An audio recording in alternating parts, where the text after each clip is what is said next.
In our culture, there is an unspoken rule: the son stays, and the daughters are gone. But my parents never raised us that way. They were government officers who believed in equality, funding my sister's elite educations and elaborate weddings just as they had planned to fund my MBA.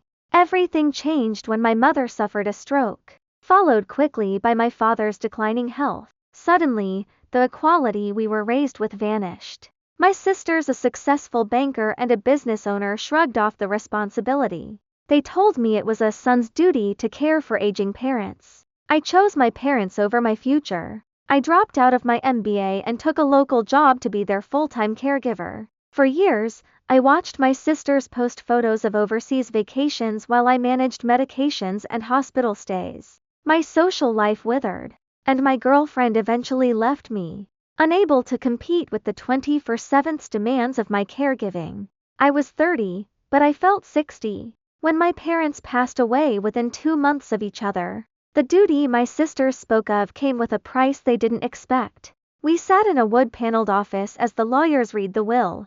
My parents had changed it after seeing my sister's abandonment. I was left the family home, a valuable property in the city center, and the entirety of their savings. To ensure the will was contest-proof, my parents left my sisters a token inheritance, less than $100 USD each. They did, however, leaving education funds for my nieces and nephews, whom I love dearly. The silence in the room was deafening until the screaming started.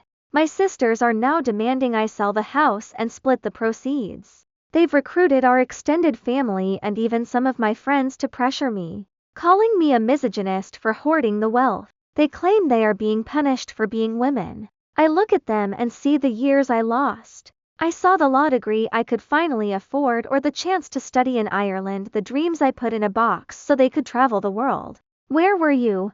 I asked them during a family confrontation. You told me caregiving was my duty because I'm the son. Well, our parents decided the inheritance was my reward for the same reason.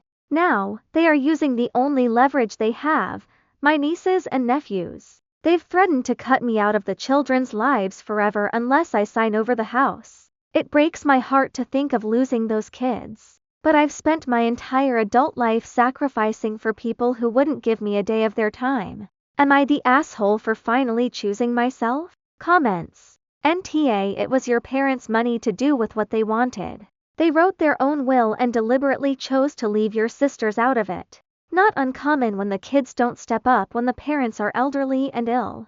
Your parents did not want them to inherit. They did it to punish your sisters, and they left it to you as a reward for being there for them. So let the will stand and keep the money.